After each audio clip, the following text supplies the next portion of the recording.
Today we begin a series called I Forgive You, with the story of a woman who forgave in the midst of unthinkable circumstances, the genocide in Rwanda in 1994. 1 million people died in a period of 3 months. 1 million people everywhere was dead bodies. One morning, my brother, Damasen, he came to my room and he told me, he said, "You are sleeping. You don't know what happened. The president of the country died." I'm like, "What?" He said, "Yeah, they shot his plane." I remember I got up from my bed, jumped and picked up my jeans and put on and a shirt. It was the last clothes I put on for the next 4 months. Immaculee Ilibagiza, a 24-year-old college student, had just become a target for Hutu gunmen. They started to say how Tutsis, our tribe, killed the president and how they were going to kill every Tutsi to take revenge. My father asked me to go to a neighbor to hide. And this neighbor was from the other tribe, a Hutu. He was a Protestant minister. He went through the house and opened the door of the bathroom and pushed me there. We were 8 people. 8 women hiding in this tiny bathroom, death lurking just outside. One time I stood up, I looked through this window, this little piece of window in the bathroom, and I couldn't believe what I saw. I saw the killers. They were coming to search. It was about maybe 300 to 400. They were going through the window like, going. And they screamed loud like, "We're going to kill Tutsis. We're going to find them." To know that somebody who is coming to kill you, you are facing death in a few minutes. I remember in that moment I said, "God, if you are real, if you exist, don't let them find the door of the bathroom." They searched for 2 hours and they left. For me, it was that moment that gave me back my faith. Immaculee prayed every day for 91 days. "Our Father, who art in heaven, hallowed be thy name." But there was one part of the prayer she could not bring herself to say. That said, "Forgive us our trespasses as we forgive those who trespass against us." Those who trespass against us as we forgive. What am I saying? You mean people who trespass against me are my neighbors who are killing me? But while she was still in the bathroom, Immaculee had an epiphany. You being mad at them, you getting angry, wanting to do what they're doing, doesn't change a thing. Something just was so clear in that moment that told me everyone has a chance. Just to know that there is a chance this person can see the truth. That allowed me to let go that anger. And we are joined live in the studio by Immaculee Ilibagiza, who is also the author of 2 books, Left to Tell and Led by Faith. Good morning. Good morning. You're trapped inside this bathroom. Yes. You have no idea when you're going to get out. You pray this prayer every day, that when it comes time to forgive those who would trespass against you, you cannot do it.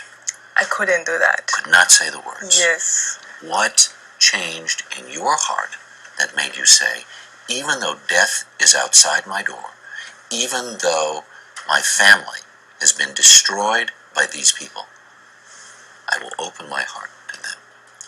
When I said that prayer, I realized that one time it was a prayer that God Himself, our Lord, gave us. And when I said those, I remember that, you know what? I want you to help me to forgive.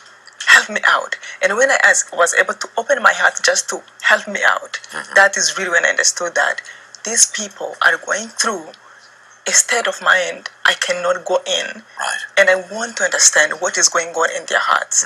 And when you try to understand, that is the only way you can really find forgiveness. It's the other verse in the Bible, Lord, forgive them, for they know not what they do. Yeah. That's what Jesus said. Still, we might, in any of our circumstances in everyday life, you are in the middle of a war. Your family, by and large, has been killed by these people. These people want to kill you. How do you find that spot to say, don't hate you. You know, the hatred, I went through a moment of rage. I went through a moment of when I wanted to kill them, just like they did to me. But especially that moment when I realized that I am lying. I'm saying words I can't do. And I really went on my knees and asked, help me out. That is when I found in my heart that it was possible to understand that the state of mind they're going through, I don't have. You don't have it. I don't have it. And I don't have to hate them for me to find justice. Just to reset this war, you're Tutsi. Hutus are on a rampage. Hundreds and hundreds of thousands of people are killed. So many people in this land. Tutsis hate Hutus. Hutus hate Tutsis. Yes. But there's a person we want to bring out who's an old friend of yours. Alphonse Mukansanga, right? Who you know, who is Hutu, who you found through the UN and became friends with. And you haven't seen in a long, long, long, long time.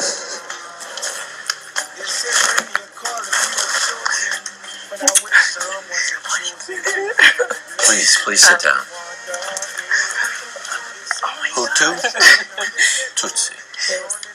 What did it mean to you to have someone from another tribe and in a world, in a country at war, say, I don't hate you.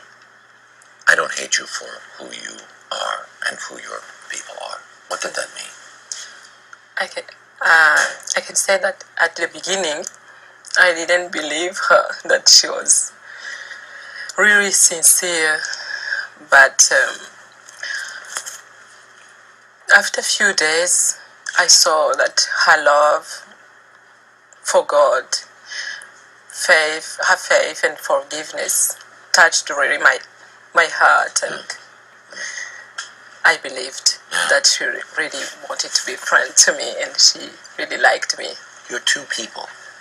Can two people change? 4 people change? 8 people change? And on and on and on, because people could see that the two of you love each other. Despite everything else. Definitely, I truly believe that, because many people, even in my family, they ask me, what's going on? You know, you like her. I'm like, she's my best friend, and I really trust her. And I've seen people, friends, who have come to really realize that, you know what, let's make a step to understand the other person. Because when you forgive, you can be objective and really see that the person who have hurt you doesn't mean that their whole tribe are like that, or their whole people from their country, or their whole race. Right. And that's what I have found when I was able to let go of that anger.